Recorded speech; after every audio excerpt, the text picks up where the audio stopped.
Please, everyone, mute yourselves. Thank you. And do not unmute yourself unless you're going to be talking. Thank you.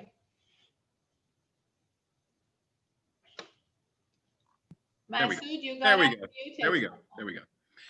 Thank you for that really generous introduction, Anthony. I tell you, brother, you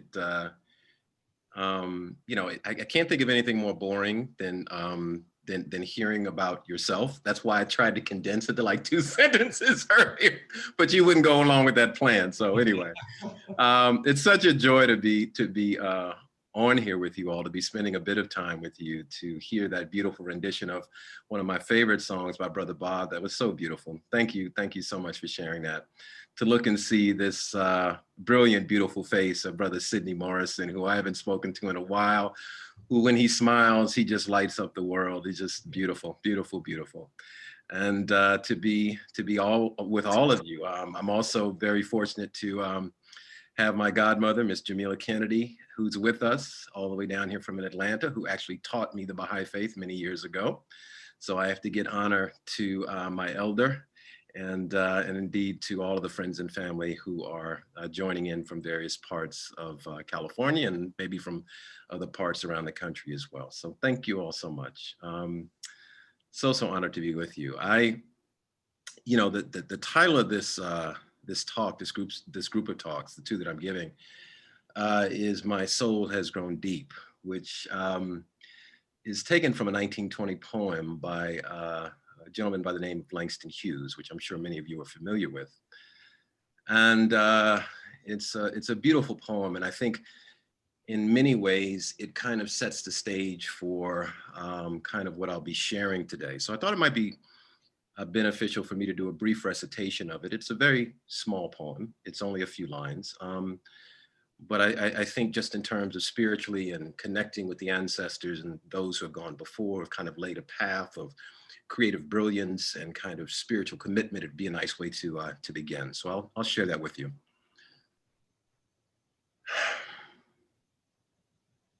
I've known rivers. I've known rivers ancient as the world and older than the flow of human blood in human veins. My soul has grown deep like the rivers. I bathed in the Euphrates when dawns were young. I built my hut near the Congo and it lulled me to sleep. I looked upon the Nile and raised the pyramids above it. I heard the singing, the Mississippi, when Abe Lincoln went down to New Orleans, and I've seen its muddy bosom turn all golden in the sunset. I've known rivers, ancient, dusky rivers. My soul has grown deep like the rivers. So just a really beautiful, moving poem with all of this rich poetic imagery of allegory and metaphor, right? And in so many ways it speaks to this tradition of creativity and it being seen through the lens of Blackness, the Black journey through America. And I wanted to begin talking about an experience I had recently when I was fortunate enough to come out to California. A few months ago, I was out there and I was doing some work that required me to visit the grave of a gentleman by the name of Robert Turner. Now, some of you are familiar with that name. If you're not, Robert Turner is the first African-American Baha'i in the history of this nation. And he has a pretty significant station in the Baha'i faith. He was born into slavery in 1855. So he lived in that state of imposed kind of servitude for a period of time. And then after emancipation happened at the end of the Civil War. He was freed, of course, and then found work as a domestic servant in the home of the Hertz family, which is a wealthy family which published newspapers. And he worked for them until the time of his death, which was in 1909. Robert Turner was a person, in terms of his social standing, had no real power or influence in a material sense. But nevertheless, he has a really high station in the context of the Baha'i faith. And that is because he was a contemporary of Abdul-Baha, who's the son of Baha'u'llah, the prophet founder of the faith. And during a pilgrimage, Robert Turner took a pilgrimage to the Holy Land, which is in Israel, to attain the presence of Abdul-Baha and to visit the holy places, which is part of the requirements of leading a Baha'i life. And once in your life, you're supposed to go on pilgrimage to the Holy Land. Well, prior to his going on pilgrimage, he sent a photograph of him was sent to Abdul-Baha. So he required a photograph of Robert Turner. And he looked at him, and Robert Turner was a very dark complected man, very dignified in his bearing, in spite of the tenuous place of his social standing. And Abdul-Baha remarked on his beauty and his beautiful visage, and said that thou art as the pupil of the eye, dark in color, but art the wellspring of light through which the contingent world is made visible. So Abdul-Baha, this perfect exemplar of the Baha'i teachings in our faith, the one that we look to in terms of regulating our behavior and making an assessment and a judgment of how we move through the world, bringing ourselves to account each day and looking at our lives in comparison to how Abdul-Baha would live his life, and using that as a kind of template. Abdul-Baha looked at this man who had no particular social standing whatsoever and said that he was in essence, the fount of light. And indeed, people of African descent are considered to be the fount of light. This was not a new statement to the Baha'i faith. Baha'u'llah, the prophet founder of the faith, was the first to use the metaphor of the pupil of the eye and to ascribe that quality to people of African descent. An unusual thing to do for a people who entered this country in chattel slavery, who had to live in a state of perpetual servitude, who suffered under the yoke of generations of sustained oppression and inhuman abuse. These people, who in the context of the Bible would be considered the least or the last, were elevated in some sense to the forefront of spiritual transformation for the entire planet. Because without the pupil, we cannot see, we are blind. Interesting thought. So as I was there, and I went to the Forest Lawn Cemetery and was directed up the hill to with some friends of mine, some dear friends of mine. And we went around this corner, took a left, and there, amongst a number of other fairly humble grave markers, was Robert Turner, who was amongst the most humble in terms of how his grave marker looked. It was just a single stone with his name, his date of birth, and his death. I stood there for a while. And then they told me that the Hearst family memorial was just up the street. So I walked over and I looked at the Hertz family memorial, and it was this grand, beautiful mausoleum that had spaces for several members of the family, these gorgeously cut ionic columns cut in stone and very imposing and solidly built. It said this was a family of stature, of social standing. And here lied Robert Turner in his humble grave. And it said something to me about how we value people in our culture, how we mark social standing, not in terms of spiritual qualities or virtues, but in actuality because of material gain, because of fame, because of position. And I was struck by the contrast between those two dueling realities, the intersection of this humble posture, which in one sense originally was imposed upon Robert Turner because of the state of slavery, but which he assumed throughout his life because his opportunities were so constrained because of the social circumstances into which he was born. And just up the hill was this grand gesture bespeaking the station of this prominent family because of their wealth and their social standing. So I stood there and I thought about that, and I thought about many things as I reflected on the life of Robert Turner. I thought about the journey of people of African descent. I thought about the resiliency of people of African descent.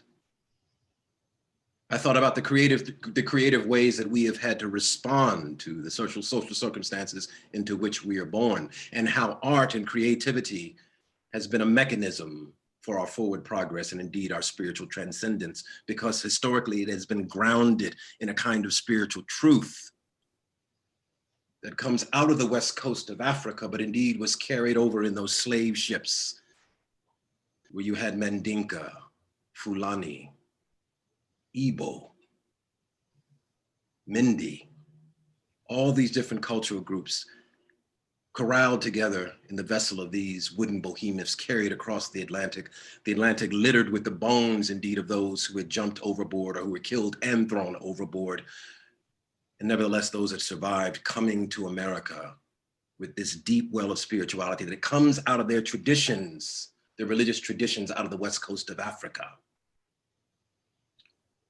Many of these enslaved populations, these enslaved individuals being forcibly converted under the threat of death to Christianity. But through their creativity and through their commitment to their traditional ways of being, infusing that Christianity with the spirit of Africa and creating something that had never existed in America before, an ecstatic worship style that gave release to the spiritual conditions of their inner being, that allowed them to speak with a reverence and an effusiveness about their lives, that gave them a space in which to fully be human, to be all of themselves. I thought about the pervasiveness of the drum, the African drum, not merely just a vessel for beats and rhythms, but in actuality, a language of the soul, of the spirit, in which communities would communicate with one another over vast different distances. I thought about how when they came to the United States and the slave masters realized that they were communicating with the drum, they took the drum. And again, that spirit of creative innovation had to be employed to find a new way to communicate. I thought about the field holler songs, how these beautiful, beautiful human beings, suffering under burdens that they would never choose for themselves, developed this way of communicating through music that allowed them to pass through the toils of their day, picking cotton, cutting sugarcane, pulling the tobacco leaf, through that inhuman and ungodly labor. I thought about the development of the spirituals that come on top of the field holler songs, and how that infused, that tradition of those spirituals and those field holler songs actually infused the modern civil rights movement. Go down Moses, swing low, sweet chariot. Going home, going home. Lord, I'm going home. Going home, going home. Lord, I'm going home. No more trials, no more care. No more grief to bear, All those folks we once knew, waiting over there to the north. To the north we must go. All is peaceful there. A language encoded within song to carry us from bondage into freedom. I thought of the development of the blues, which comes on top of the spirituals and the field holler songs, the gut bucket blues, the blues of Robert Johnson, where Black people could pour their pain, their sorrow into musical art, and again gain release for all that bent up emotion, for the despair, for the cares of the world, and also the joy in spite of the despair. I thought of the development of R&B. I thought about Aretha Franklin. I thought about Donny Hathaway. I thought about Sam Cooke. Oh, Sam Cooke. I thought about hip hop, an art form that developed in the urban ghetto of the Bronx, that came out of the most marginalized in the community, who came up with the innovation of setting poetry to beats.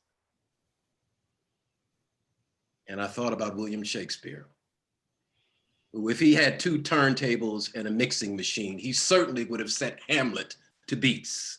What a piece of work is a man in form and faculty, how noble, in conscience, how like an angel, in comprehension, how like a god. And yet to me, what is this quintessence of dust? I thought about Lauryn Hill and how in some sense she answered William. She set that poetry to beats. I philosophy, possibly speak time, Abyssinian beat drums. I begat this, flipping in the ghetto on the dirty mattress. You can't match this, rapper / actress. More powerful than 2 Cleopatras, bomb graffiti on the tomb of Nefertiti. MCs ain't ready to take it to the Serengeti. My mind is heavy like the mind of Sister Betty Shabazz. L Boogie Sparks, then came down from a little conversation. Fear no human being. Now hit the scripture where hip hop meets scripture, take a negative and turn it into a positive picture. Lauren answering Shakespeare in some sense, setting that poetic language to beats and creating something new, something that had never existed before, something more than the sum total of its parts. I thought about the Harlem Renaissance. I thought about the great poets that came out of 125th Street and the surrounding area. I thought about Langston. I thought about Claude. I thought about County Cullen. I thought about Zora Neale Hurston. I thought about the great painters and artists that came out of that tradition. I thought about Romare Bearden. I thought about Augusta Savage. These interpreters of memory and meaning, grounded in a spiritual tradition, a spiritual consciousness, again, that comes out of the continent of Africa, forged in the belly of that slave ship, and then released into the plantations, cotton fields of the deep South, the stately homes of the North, and how that became an enduring mechanism for transcendence, for endurance, spiritual transformation, and a way of responding to circumstances that would have killed them otherwise. I thought about my ancestors. I thought about my father's people who picked cotton in Central Texas, just outside of Dallas. I thought about my mother's people who cut sugarcane in St. Croix in the Caribbean. I thought about the countless hours that they must have spent in that state of servitude and bondage, and how out of that experience, they nevertheless forged a means to go forward. And then I thought about the Baha'i teachings, which again take this marginalized, neglected, abused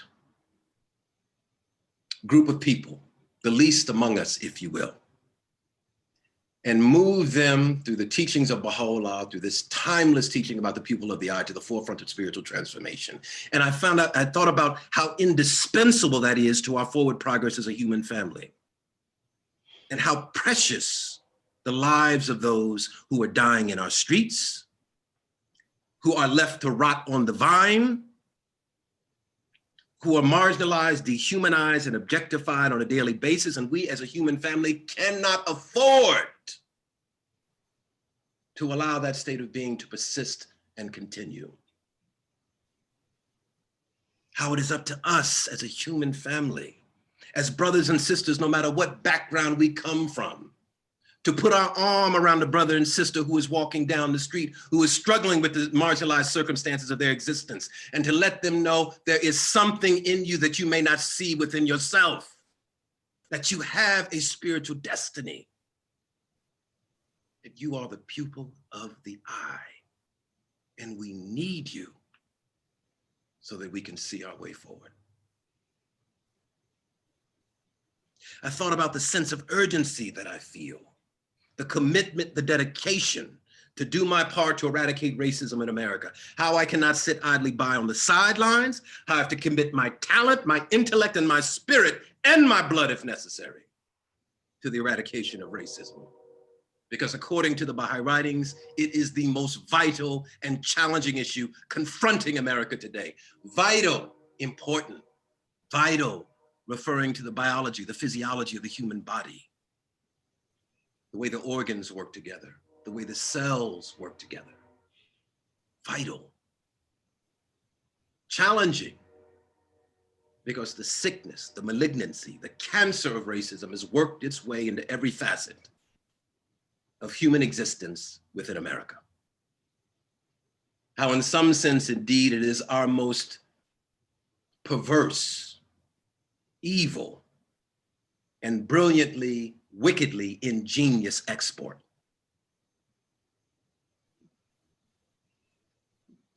And how if I do not do my part, if for whatever reason I stay in my place of comfort, if I am not intentional about building relationships, about breaking down walls, about standing up every time somebody makes a passing joke about somebody's skin color, about their gender, or about some other secondary identity that is secondary to their primary identity, which is spiritual, which is why we're all ultimately brothers and sisters, that I am somehow complicit in the maintaining of a system that ultimately cannot sustain itself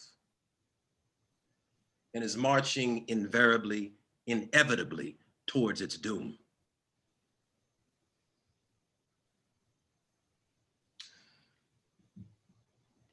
I thought about the example of Abdul-Baha, the master of the Baha'i faith. I thought about him making this statement about Robert Turner, this gentleman who worked as a butler, as a servant in the home of the Hearst family. I thought about what that must have done to Robert Turner to hear those words, how that must have taken this man who had lived in a state of perpetual servitude and raised him up. As Dr. King said, allowed him to straighten his back, because a man can't ride your back unless it's bent. I thought about the powerful example of Abdul-Baha being in a stately home of a Baha'i in Washington, D.C. The dinner had been prepared for him. He was traveling to America to teach his father's faith, to teach the principles and the teachings of Baha'u'llah, the oneness of mankind, the harmony of science and religion, the elimination of all forms of prejudice, the equality of women and men, universal education for everybody on the planet. He was carrying this message to America. This formal dinner had been set for him in this stately home. These Baha'is of means and social standing. I can imagine, as I'm thinking with my conceptual mind, what the room must have looked like. All the finest china had been placed out, I'm sure. The silverware had been newly polished and carefully placed on either side of the plate. The glasses were clean and sparkling, and the light refracted through the glasses must have been brilliant. Every chair was dusted. All of the wood polished and gleaming to prepare an appropriate place for this great visitor from the East. And I can imagine that as they all gathered in that room and all began to take their seats to have this dinner with this beloved visitor,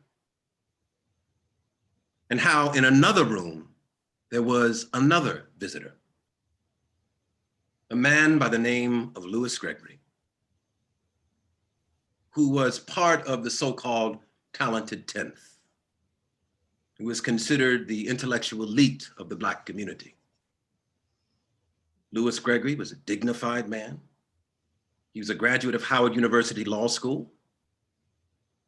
He was upstanding in his community, respected by his brothers and sisters in the African-American community, and he was also a Baha'i. But he was not around the table at dinner time because he was obeying the social customs of the day, which didn't allow for Black and white people to break bread together. Can imagine that around that table, all of the other friends, the white Baha'is who were there, accustomed to obeying that social order, sat down without a care in their mind and ready to consume their meal, to have the first course. But you see, something else was about to take place on that day. Because Abdul-Baha, the son of Baha'u'llah, whose many titles, the limb of the law of God, the being around whom all names revolve, the ensign of the most great peace, the moon of the central orb of this most holy dispensation, how he cast off all of those titles for the one that he chose to call himself, which was servant. Service to mankind is my perpetual religion, he said. And how that holy servant recognized that there was another descendant of servants in another room and asked, "Where is Mr. Gregory?" And I can imagine the response of the friends, the white Baha'i friends who were there, used to obeying that social order. They must have looked perplexed. I can imagine them looking at each other for confirmation. Did they hear what they just heard? Somebody responded, "Well, he's in the other room." And Abdul-Baha, without skipping a beat, said, "Bring him in here." And not only was he brought in, but Abdul-Baha placed him in the seat of honor. Now, this took place in the early 1900s. This is some 3.5, 4 decades before the modern civil rights movement. This is several decades before the beloved Rosa Parks refused to give up her seat on a Montgomery bus. This is a foreigner, a man from another country, this holy being, as if to drop a hammer on the consciousness of those who were asleep. He was saying to those gathered in a room, but even beyond that, to all those in the world, that this faith tolerates no segregation based on the color of your skin. That in this faith, everybody has a seat at the table. And that in this faith, we all break bread together. And thinking about that example, thinking about the words he used to describe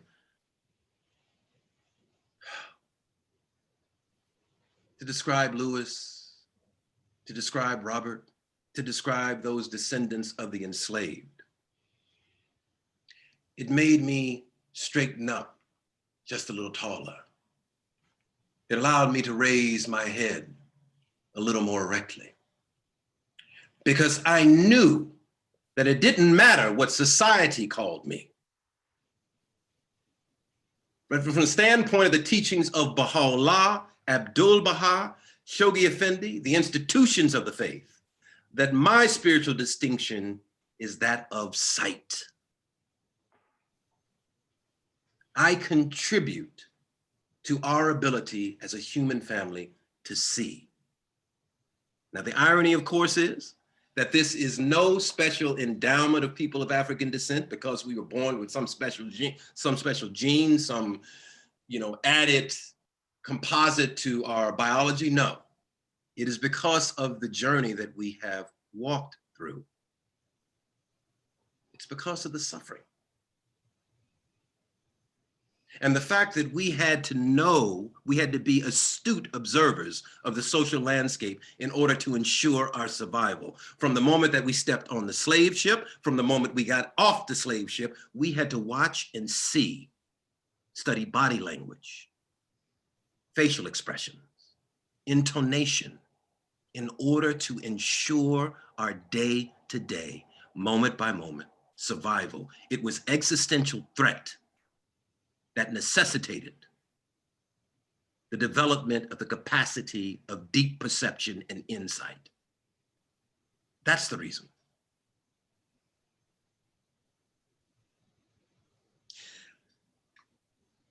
And so, as I'm thinking about all of this incredible history, right? How our brothers and sisters who happen to be of African descent in this country, how because of necessity and the daily threats that threaten to consume and convulse their lives, how they had to be innovative, spiritually resilient in order to survive, and how there is a lesson in there for us all. Because that experience does not just belong to Black people.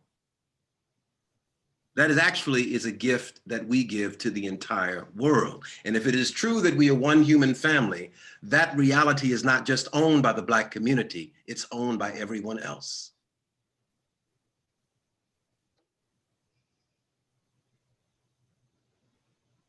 Legacy. Gifts passed down from generation to generation. That DNA of survival, of endurance, of transcendence. That deep spiritual well of meaning that was tapped as the engine for survival. The refusal to allow the social order to maintain itself. When that lineage is enveloped by, is infused with the revelation of Baha'u'llah, what you have is a dynamic force that can change the world. And it is up to us to encourage it, to tap into it, to draw it out of those who don't know that it exists within themselves, and to do our part to dismantle the poisonous pedagogy, the poisonous legacy of racism, and create a space to build a glorious new world where there will be one vast table where everybody will have their own seat. And I think that's where I'll stop. I would like to share my screen for a moment because I don't have screen sharing. Yep, you will have in 1 minute. Hold on. Okay, thank you so much. Well, thank you, Masud. That was awesome. And while you're getting your screen, let me appreciate that. Just for a minute, I was blown away and I couldn't stop my tears. So for everybody who is listening, this was really a profound and masterful performance of African-American culture. I don't know if you know it or not, but you just performed African-American culture at its highest level, and I appreciate it. You can share now, right? Okay, I will, because it's always good because these things can pull a lot out of you. So I really like to end on something that can really inspire us going forward and give us kind of like this really engine to push forward. So this is a beautiful piece of music that I want to share with all of you. It speaks for itself. So everybody probably should be on mute to hear this properly. So I will share this with you now. And shine, shine, shine, shine, shine on all of them. Shine on all of them. My homie said to shine your light, so shine on all of them. Climb, climb, climb. You were born to win. Don't let them make you colorblind and not adore your skin. Hey look, we in the land of milk and honey, but ain't nothing sweet, these demons hungry. They go bananas for the money, but not me, I'm no circus monkey. It's crazy, it's crazy. No shade time can drown us, we wavy. Too smooth to be fooled by fugazis. I guess that's all part of what made me shine, shine, shine, shine, shine on all of them. Shine on all of them. My homie said to shine your light, so shine on all of them. Everybody say, climb, climb, climb, climb. You were born to win. You were born to win. Don't let them make you colorblind and not adore your skin. Hey look, I seen so many come and go.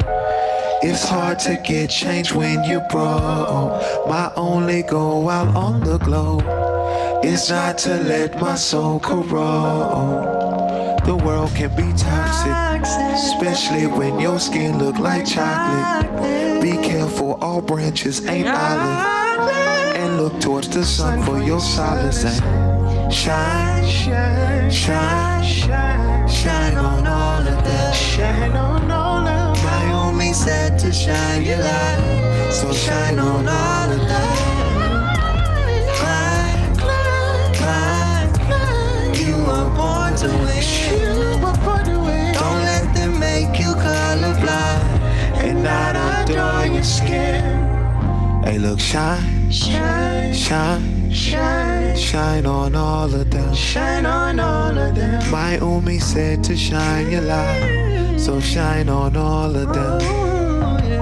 Climb, climb, climb, climb. You were born to win. You were born to win. Don't let them make you colorblind and not adore your skin. Come on, hey look, this little light of mine, I'm gonna let it shine. I said this little light of mine, I'm gonna let it shine. If you feel me, say this little light of mine, I'm gonna let it shine. Let it shine, let it shine, let it shine. Again, I said let it shine, let it shine, let it shine. Yeah. Let it shine, let it shine, let it shine. Let it shine, let it shine, let it shine. Everybody say, let it shine, let it shine, let it shine. Talk to him, Lou. Let it shine, let it shine, let it shine. Let it shine, shine. Let it shine, let it shine.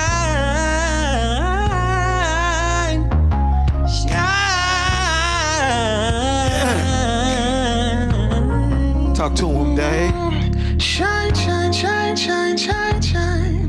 Shine, shine, shine, shine, shine, shine. Yeah. Shine, shine, shine, shine, shine, shine. Shine, shine. Shine, shine, shine, shine, shine, shine, shine, shine, shine, shine. Shine, shine, shine. Shine.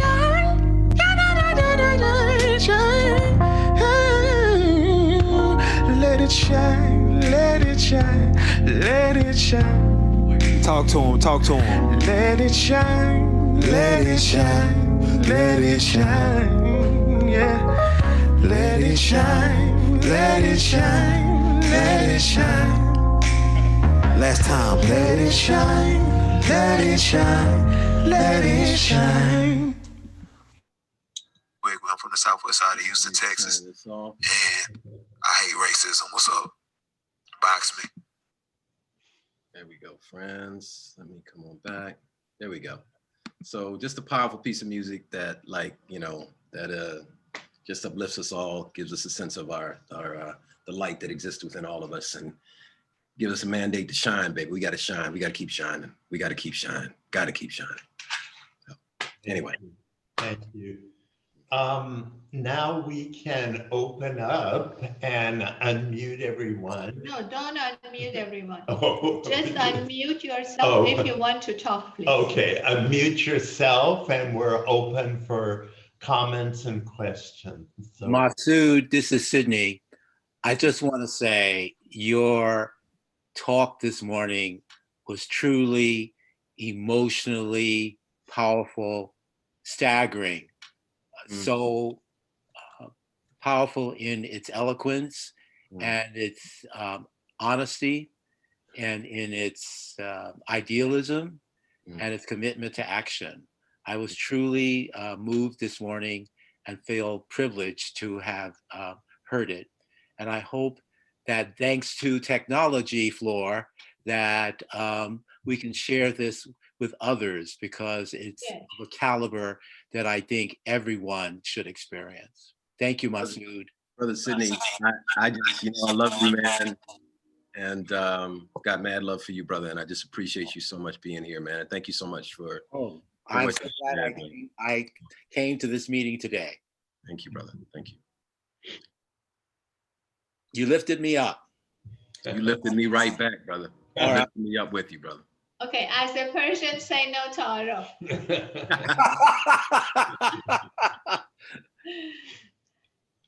Any comments or any questions? We have quite a lot of time. If we don't have any questions, I was going to ask Masud, see if he minds singing something. You have such a beautiful, strong voice. I'd like to make a comment. Yes, please, go ahead. Masud, or brother Masud, I should say, we are all brothers. I don't know, my English is not good to express my feelings. Music does that. But whenever you speak, my soul is like drinking 2 double espressos. Oh. My heart beats and I become alive, seriously.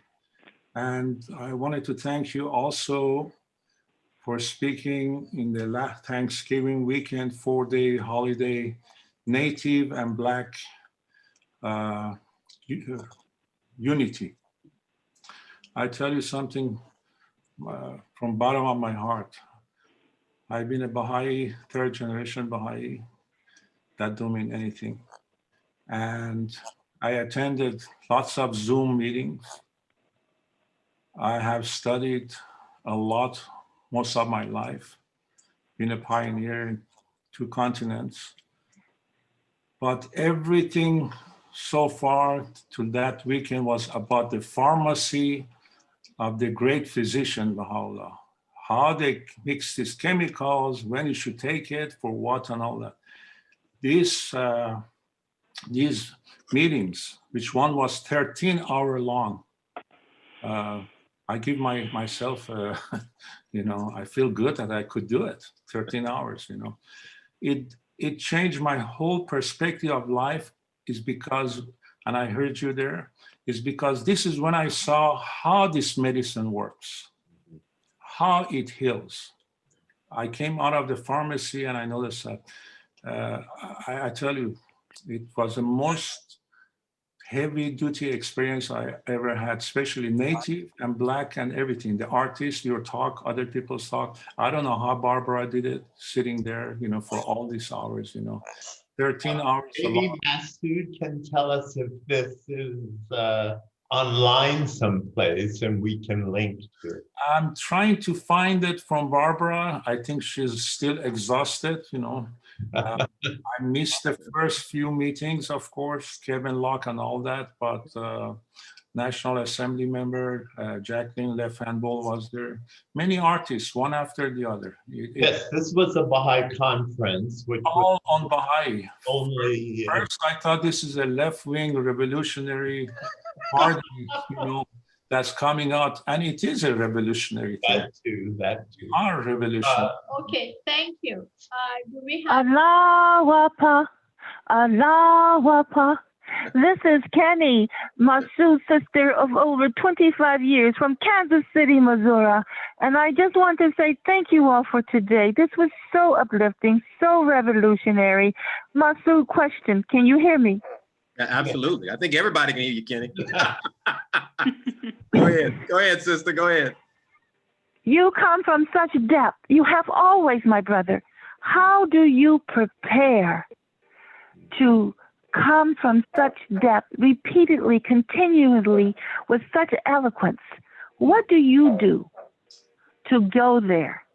And second question, how can I get a recording? Because I have a group of women from the urban core of Kansas City, Missouri that will enjoy this talk. Is there any way I can get this recording so I can share it with them? But the first question, how do you prepare, my dear brother Masud? Well, I imagine there's a part of it that is really about, that is really practical, and there's a part that which I can control, which is reading, constantly kind of being on the lookout for dimensions of my spiritual experience, which is, kind of framed by the Baha'i teachings, and then also looking at history. So those things, the reading, the reflecting, the writing, those are things that I can control. The other aspect which I cannot control, which is really about, whatever capacities we have been given. I cannot control, I have no control over why those things are synthesized the way that they are in the core of my being. I must confess, and sometimes when I am sharing these things, I feel a bit like the Prophet in Khalil Gibran. And I'm not saying that to compare myself to that, because the Prophet, for those of you who don't know, which is Khalil Gibran's perhaps his most famous book, was written based on his impressions of Abdul Baha, the master of the Baha'i faith. And I'm just using it because there's a section, there's a statement in there that I really identify with.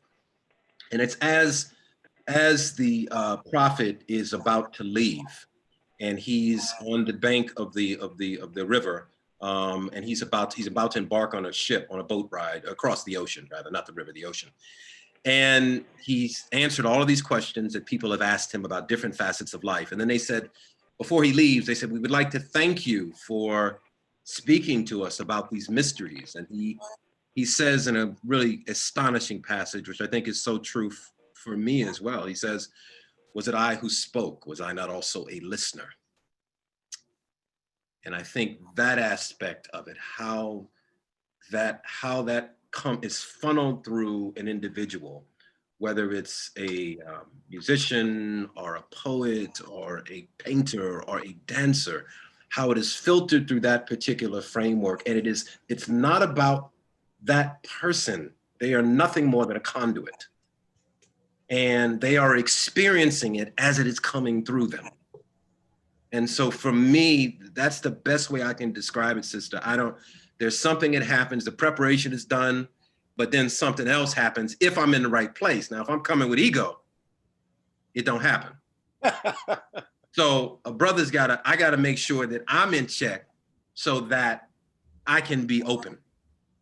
So that, and hopefully if I do that work, then it just, whatever that thing is, again, and divine spirit, Holy Spirit's a lot of names for it. It can just move right through you, man, and lights you on fire, hopefully as it's lighting everybody else on fire. So that's the best way I can describe it, sis. Thank you. Can you sing or chant or something? Wait a minute. Tell them how Want me to do that right now? How do you get the recording? Okay, before you do that, everyone is asking if they can get the recording. So if you want to do that, please send me an email to my email address, and I will email that to you. Thank you. Can you put Thank your you. email address in the chat, please? Thank you. Oh, You all right, received, I will. you received the invitation Well, from some her. didn't. Some got invitation from others. Oh, Okay, okay. I will just put my email in the chat. Thank May you. I ask a question of Masud? Please. Go ahead. Please. Masud, I'm very rarely speechless, but I'm speechless. Just powerful. I cannot describe how many chords you hit. So appreciate your work.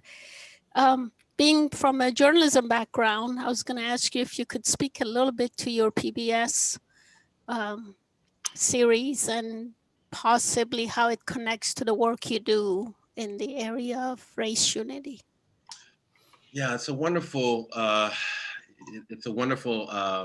was a wonderful experience. It was only one season, unfortunately, but I've got something else brewing, so I can't talk about it yet. But, you know, that show really was, the whole idea of Retro Report is to look at contemporary events through the lens of history. So it's connecting the past to the present moment. There's a wonderful symbol. I don't know how many people are familiar with the cohort of symbols known as Adinkra from West Africa. Adinkra are a series of West African symbols which have different meanings. They're about different facets of life. There is one called Sankofa, which is quite remarkable. It's a backward and a frontward facing bird, and it forms almost like a heart-looking symbol. And I think in some sense, Retro Report really embodies that spirit, this idea of looking back to understand the present moment so that we can move forward.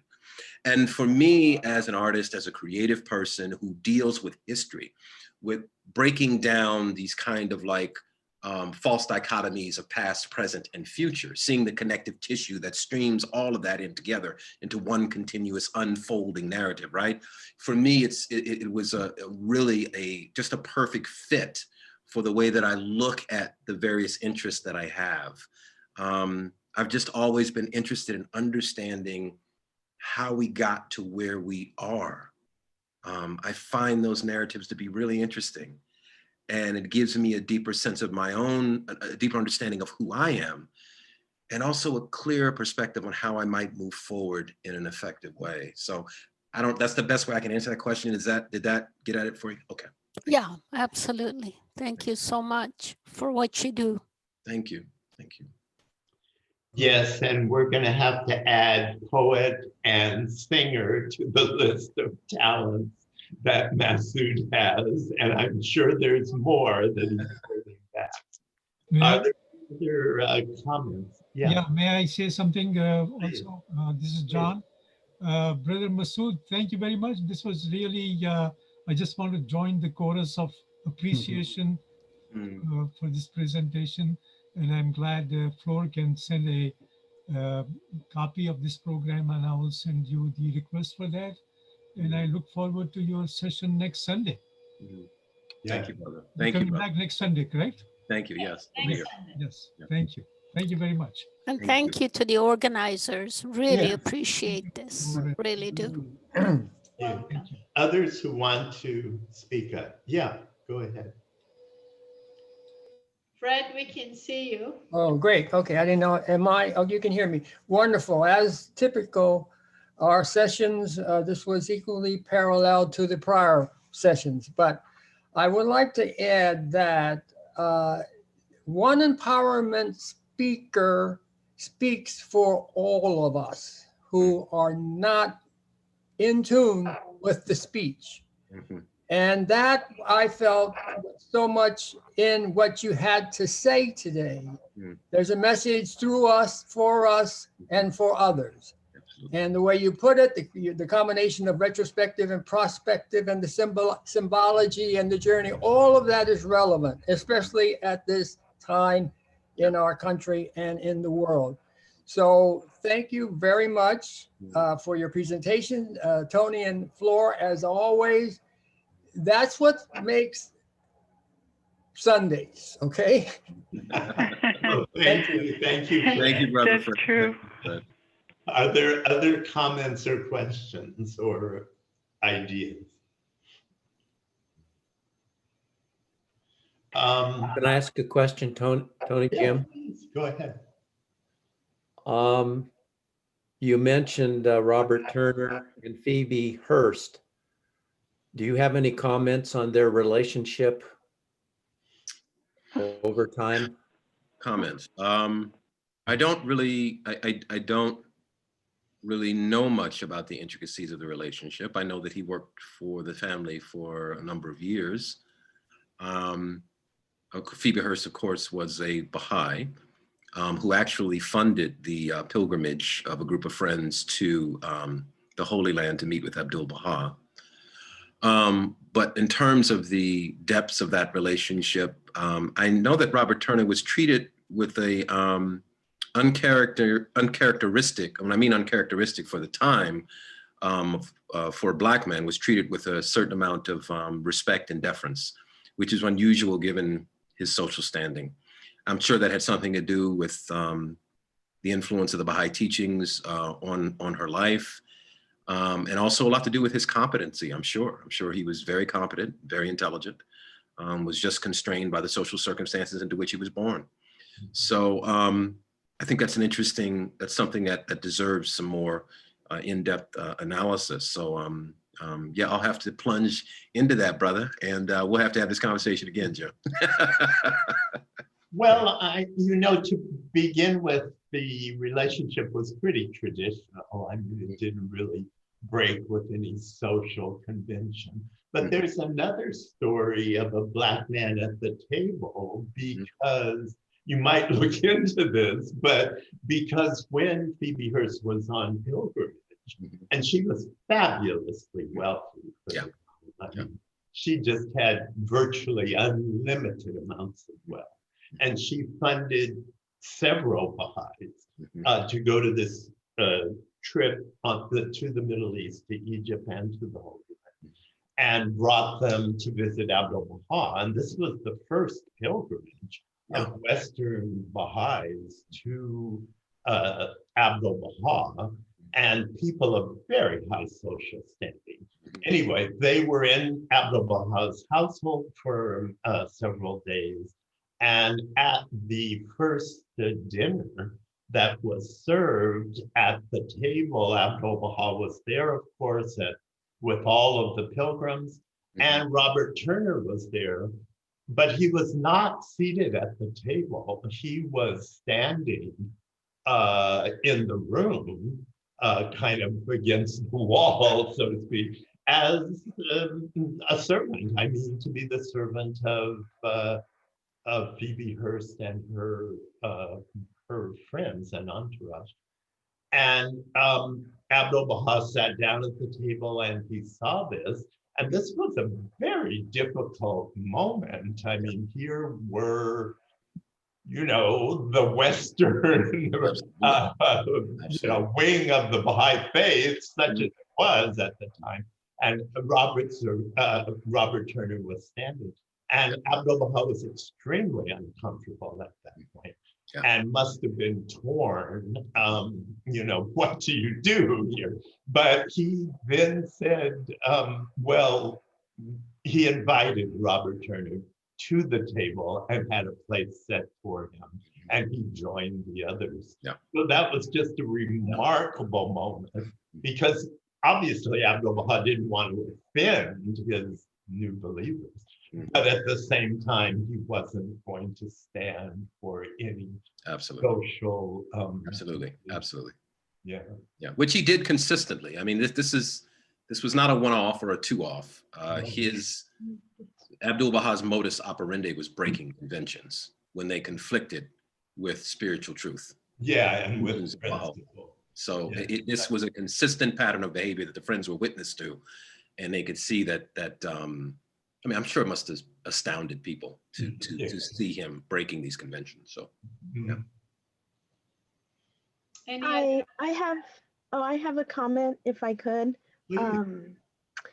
My name's Bonnie Williams. I'm from Irvine, California. But Masud, I'm a singer as well. I came from a Catholic background, and I was in choir for a long time. And I remember when my mom allowed me to be in the choir at 15, I thought, you know, the director was talking about us leading the people in song. Yeah. And I thought at that point, oh, well, if that's the case, then whenever I get up there, my life has to reflect those words. So I just thought, okay, now I'm in this service. Yeah. And yeah, even though we went to choir practice, I remember just always asking God over and over, like, please let me just be your vessel. So what you were describing, it just took me back to like, that's even when I perform, you know, more secular music in my Latin jazz band, I do that. I still want like whatever it is that God wants me to portray to his people. But I wanted to also kind of throw this out there in since George Floyd's murder, I think a lot of us have been really focusing on eradicating racism and being of Mexican descent. I know in my family, a lot of the discrimination that we have, and even myself. And I came to a realization at some point, this was maybe a couple Zooms ago, just going to the various different talks that are specific about the African American situation. And even as someone who's coming from Mexican descent as a minority, I started to realize if we really focus a lot of our efforts of all minorities on the situation of the American, the Black American and those of African descent, that's really going to clear a lot of the ways and a lot of this discrimination of all people, of all minorities. It's really going to unravel this like more at the root than it is if I come, because there's a certain privilege I am feeling as someone from Mexican descent, that I can say, oh, hey, well, my family was here first. You know, I'm coming from Native American and even the indigenous Mexican peoples. It's not the same as the Africans that were brought over. And I just started to delve into this idea that I need to focus on that, because that's the real main the beginning of the braid that needs to be unraveled in essence. And I'm kind of starting and wanting to, you know, delve into a lot of that. And I don't know what thoughts you might have on that idea, but because this is still freshly new to me. Man, I'm so moved by what you shared. And really, I think there, you know, we have to, in a certain sense, we have to, as Frantz Fanon once said, we have to decolonize our own minds. And decolonization, the reason I'm using that term very intently is because there has been a fragmentation when it comes to our understanding of what our human family is. First of all, what a human family is, and what that means fundamentally to my, the way that I look at the world, right? So that in some sense, you know, I've heard comments, perhaps in some point I made comments like this, you know, those poor Mexican migrants at the border, those poor Native Americans on the reservation, oh, those poor people. Reality though is if we really internalize this notion of oneness, right, in a very deep way, that language will completely be transformed, because it'll be like my brothers and sisters who happen to be of Mexican descent over there are having problems. I can't let my family suffer like that. That ain't going down on my watch. My brothers and sisters who happen to be of Latinx descent, that ain't going down like that. I'm going to do my part to make sure that that community, that I'm, you know, alleviating some of the burden that they're carrying, you know, whoever it is, you know.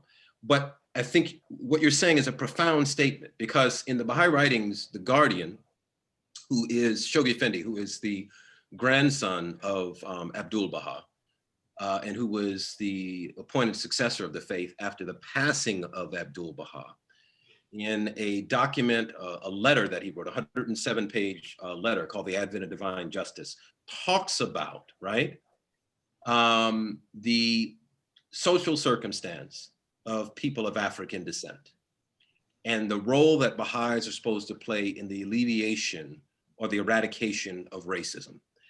And Shoghi Effendi, if anything else, he was a well-trained gentleman who went to Oxford, didn't graduate because he had other bigger fish to fry. But anyway, that's another story. But he was very intentional with his language. And he said that unless we solve the race issue, and that's along the black-white paradigm, right? We are headed for a world of trouble, essentially. I'm paraphrasing. And he said, fundamentally, the faith itself will not grow unless we do that. So he could have said any two groups of people, but he chose those two groups of people. And I think it's because of the kind of the way that that relationship has been the source of so much toxicity and so much sustained transgenerational, multi-generational trauma, that in a sense, it is the most broken of the broken cups along the racial paradigm. And how do you see the brilliance and the majesty of God's glory?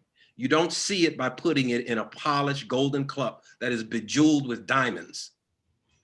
You see it by putting it in the most humble, the most broken cup, and watching the transformation of that vessel because of that revelation.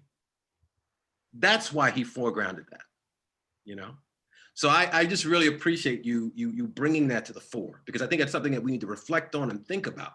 And it's not a hierarchy of suffering. It's not a hierarchy of suffering, right? So many people have suffered. It's not what it's about, right? Because we are one human family. So that suffering over there is my suffering. You know, the great, there's a wonderful quote by John Donne. Dr. King used to say it all the time. You know, we're all caught in this inescapable network of mutuality, tied together forever in a single garment of destiny. Whatever affects one directly affects me directly. For some strange reason, I can never be what I ought to be until you are what you ought to be. No man is an island unto himself, each man a piece of the continent, a part of the whole. And then he went on towards the end to say, any man's death diminishes me, for I'm involved in mankind.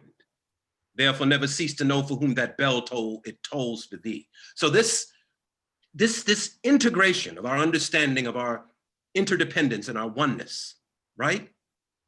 Takes away this notion of hierarchies of suffering and allows us to be obedient to the revelation, regardless of who's being foregrounded, right? So it's really important to meditate and reflect on this and the reasons why.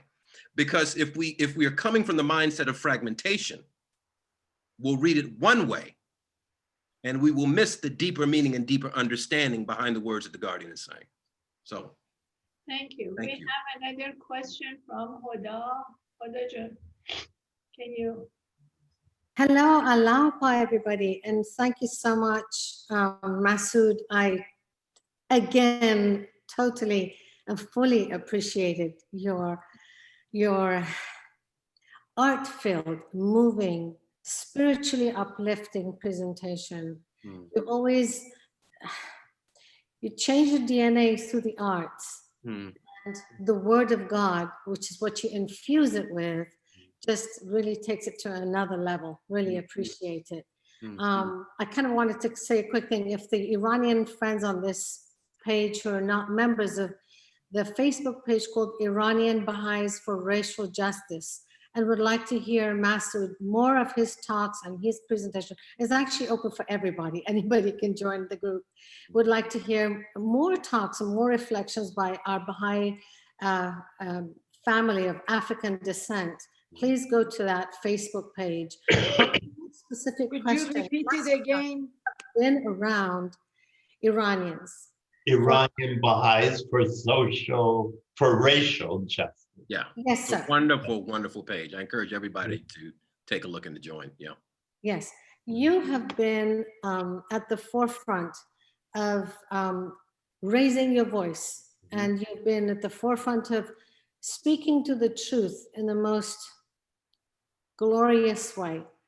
I would like you to share your reflections.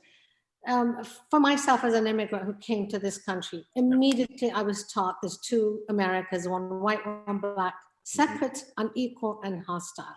And it was an almost immediate thing through everything, every language, every branch of society, every institutions, through jobs, housing, education, healthcare. Don't live there, don't go there, don't build an office there, don't, you know, all that stuff.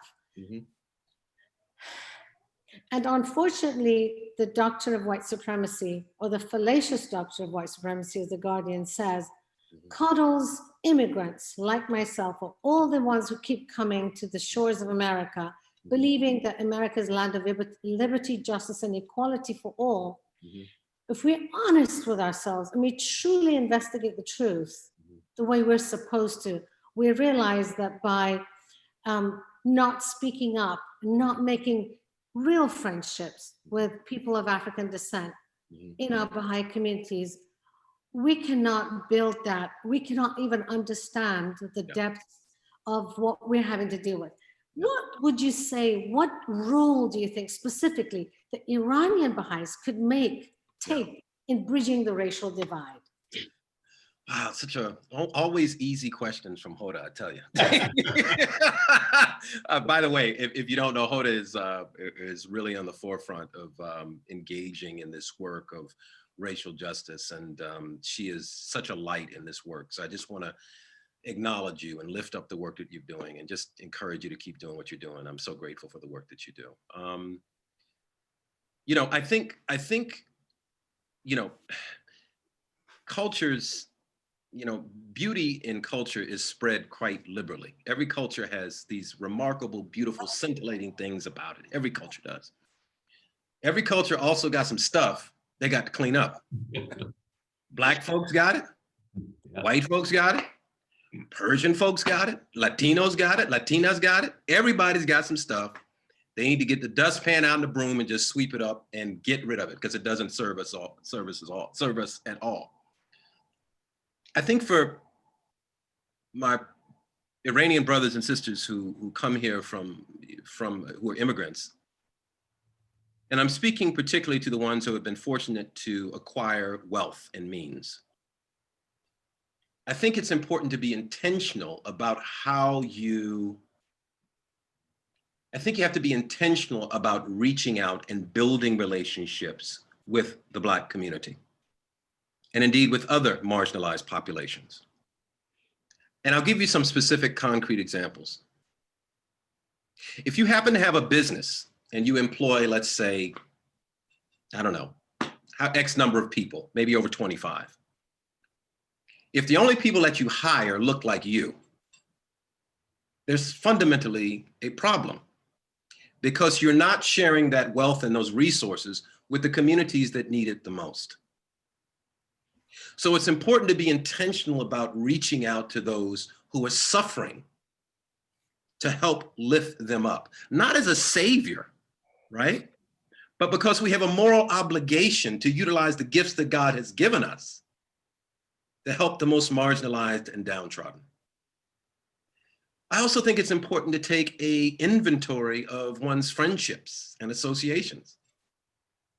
If all of my friends in a diverse population are African American, I need to rethink what I am doing, because clearly I am subconsciously, right, self-selecting based on culture, you know, based on an understanding that these people get where I come from, I feel comfortable here.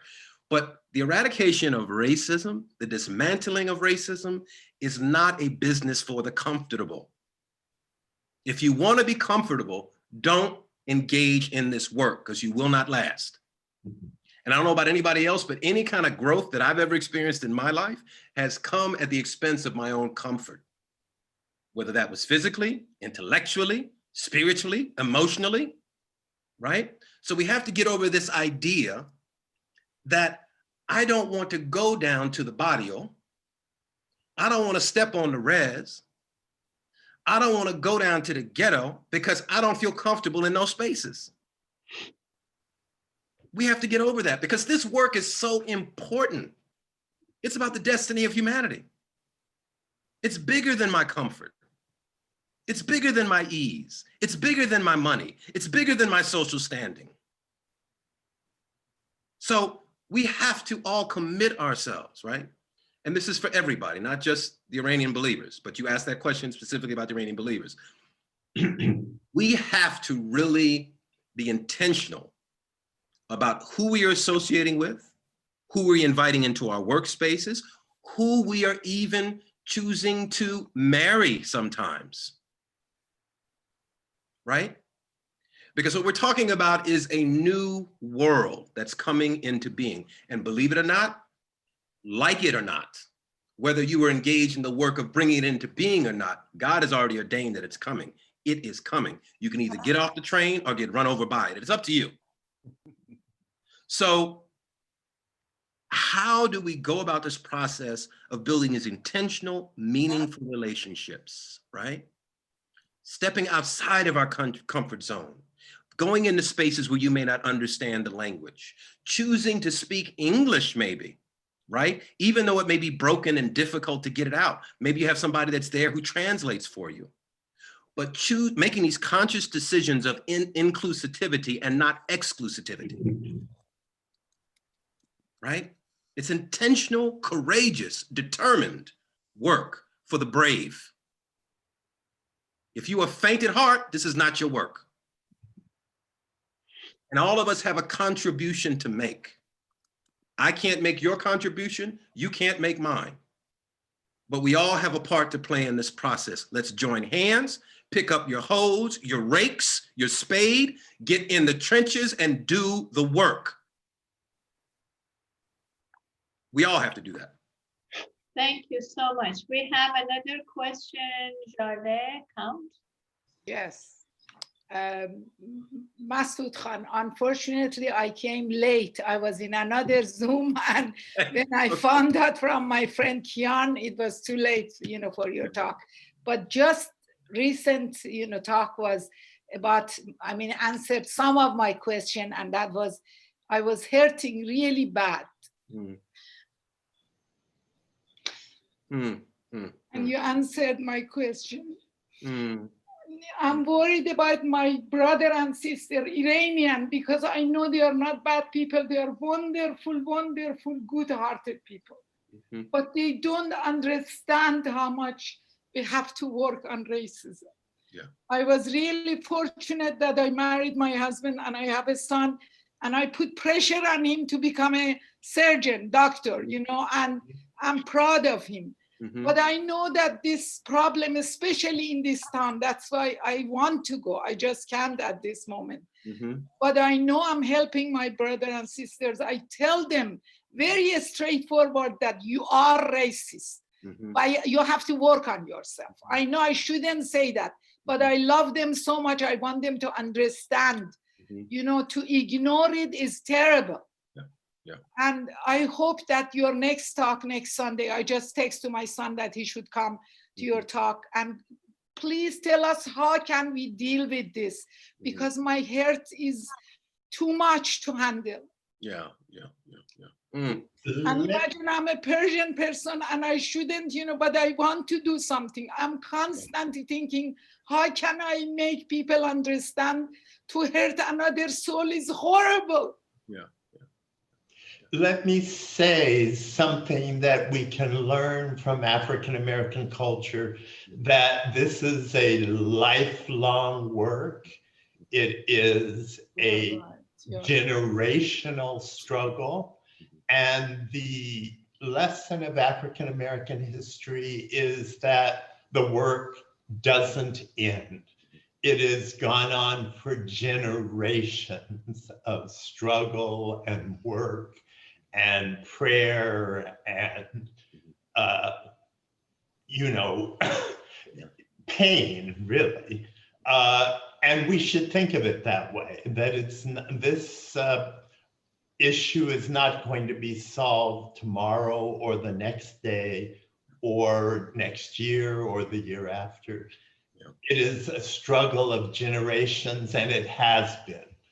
And the strength of African American culture really comes from this generational historical view of how far we've come and how far we have to go.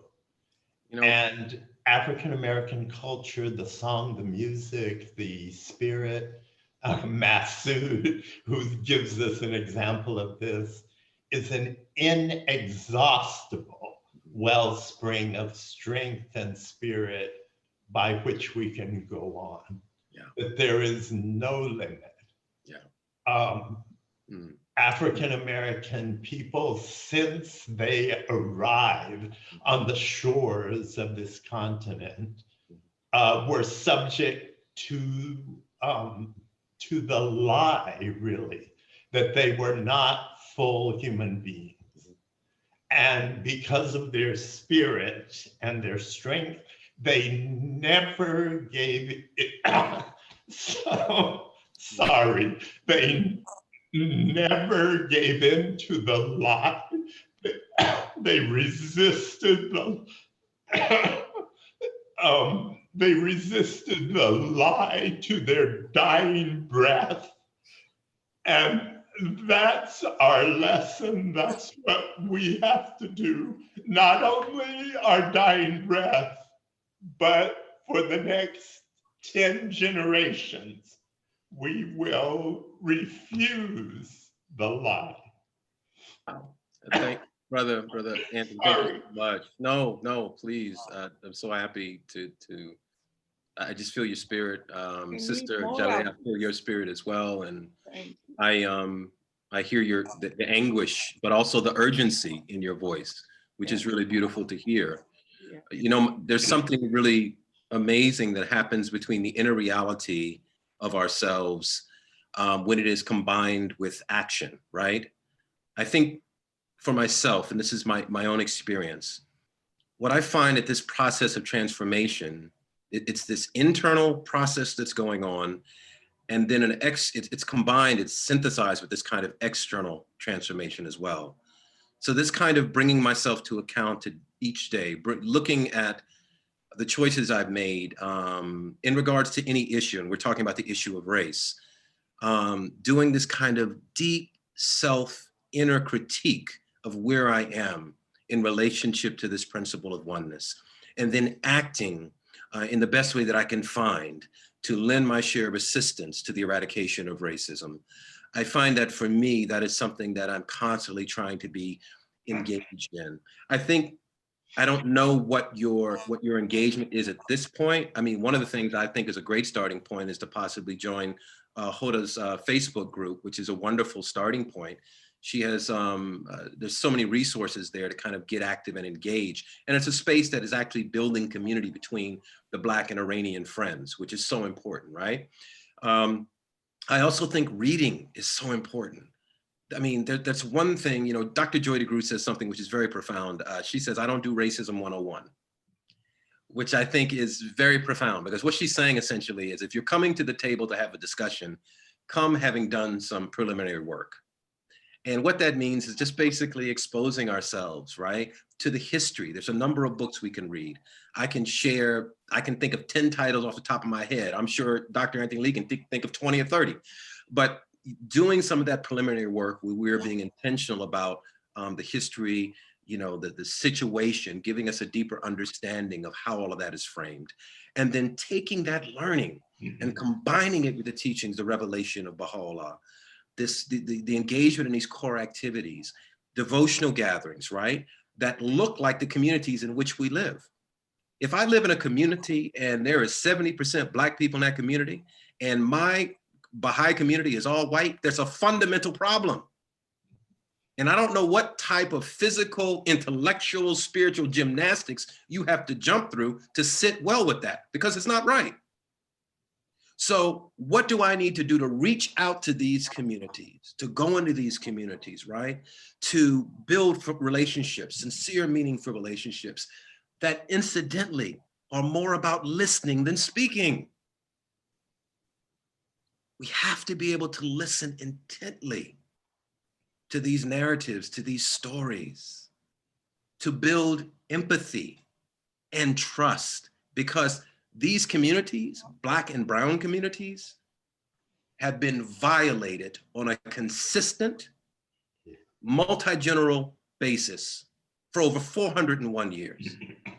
Trust is not something that they come easily to. It has to be demonstrated.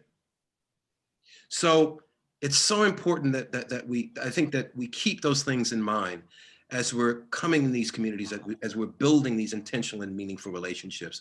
And I want you to take that passion that I feel in your voice, that pain that I feel in your voice, get active, get involved if you have not been. If those avenues that you've been engaged in are not yielding results, search out others that might be more effective. But I just want to encourage you. Thank you. I just wanted to tell you, I am active in such, not maybe in those ways, but I'm constantly interaction with Persians and others. I tell them, to be, awareness is very important. Yes. I tell them that they have to be aware, of what they are doing, And I just wanted to tell you how much I'm involved in this. Awesome. I was sitting in my house one day and I was by myself, alone. And I just suddenly, I got, shouted to God, what do you want from me? What do I have to do? I want to know, why am I still here? Honestly, this is the truth. Awesome. And then I was quiet for a minute. Then I says, I have to go and get the mail. And I went to the mail and I swear to you, this is the truth and nothing but the truth. I got the mail and suddenly something fell from the mailbox. It was a yellow paper, I was going to show you a small yellow paper. And I looked at the back, nothing. I looked at the front, I says, how did I get this? And this is what it says. Verily, God has chosen you for his love and knowledge. God has chosen you for the worthy service of unifying mankind. Yeah. God has chosen you for the purpose of investigating reality and promulgating international, peace. Sorry, I just wanted, at the end, it says, I says, where is this coming from? It says, unite all, from the Abdul Baha, the pupil of the eye. Then it says, unite all, respect all, love all, And I says, oh my God, to me, this was a blessing because then I knew that is my purpose. Yeah. But what it hurts me is this, that in this area, people are not, it's all Persians, Persians. Yeah, yeah. And it hurts me because there is no way for them learning that we are all one. Do not be silent. Do not be silent. You need to keep raising your voice. As difficult as it is, you need to keep raising your voice. But sometimes I feel everybody hates me because of that. Look, that's all right. What is it? What Dr. King used to say he used to say that suffering unearned is redemptive. Yes. Suffering unearned is redemptive. So you keep raising your voice. If you get weary, you call on those who are in the work and you let them know, I'm weary. I need y'all to help lift me up. Because we need community to do this work. Yes. And you keep raising your voice. You be proud of being an agitator. Because if you're an agitator for God, that is the most beautiful position that you could possibly be in this earthly life.